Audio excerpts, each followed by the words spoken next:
Okay, thank you, Chief. And when we talk about transparency, and I know that, with the body cam, so my question with the body cam, what's the process for the release of the body cam footage?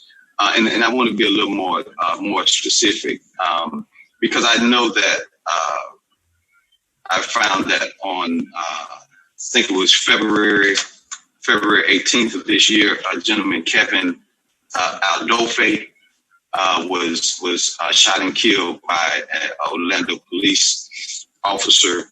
And what I understand is that body cam footage has not been released because it's under FDLE investigation. And so my question is, one, what is the process for releasing body cam footage? But also, if it is accurate that it had not been released because there's an FDLE investigation, my question about that piece is that a requirement that no body cam footage is released if there's an active investigation happening? And if so, is that a state requirement, or is that something that we here in Orlando put in place? So the incident that you're referring to, Commissioner, where the armed individual was shot and killed by one of our officers, that incident, because of the Citizens Review Board recommendation, now we have FDLE looking at all of our cases. And then after they look at them, they then turn the investigation over to the state attorney's office.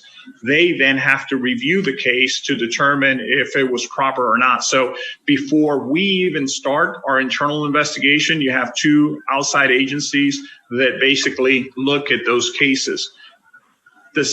We have to honor the process. So we cannot put out something that may influence what the decision will be for those entities that have a responsibility to weigh in or review whether the officer's actions were proper or not. So I think the custodian of those files ultimately has to abide by that. If it's in an active investigation, state law allows you to safeguard that information until the conclusion of the investigation.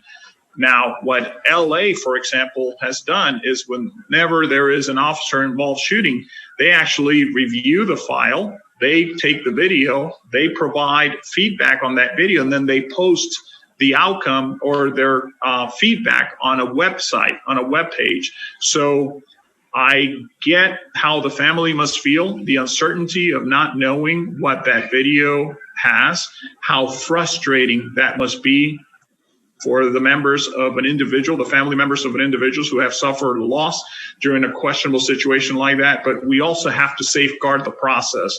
And if the investigative process is one way or another affected by the premature release of a video, obviously that's also a concern.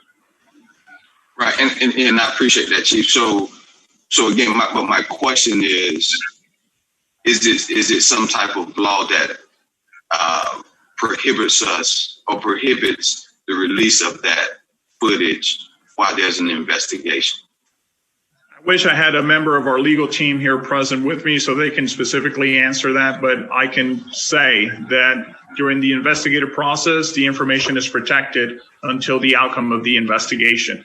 And when you have multiple agencies that are involved in the process, then they are the custodians of that file.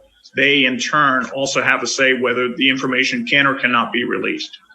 All right, Chief, because and I appreciate that, in safeguarding the integrity of the investigation, but also, as I would like some follow up on that after you speak with your legal team, because I think when we're moving and we're trying to again reestablish or strengthen the trust, and as we talk about transparency, I know there's some things that we just won't be able to be as transparent as we would like.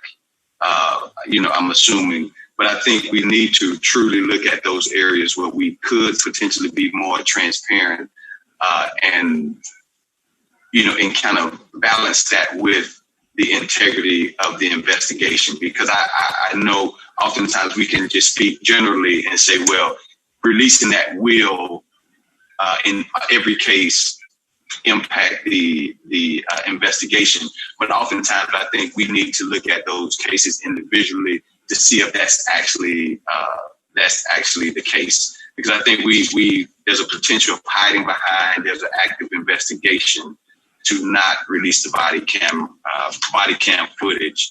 But again, I just like us to review that so we can know exactly, as the Orlando Police Department, the City of Orlando, what is it that we are 100% required by law to do, and what do we think is the best practice, and ensure that there's a balance to ensure that we have the transparency, and we continue to work towards establishing the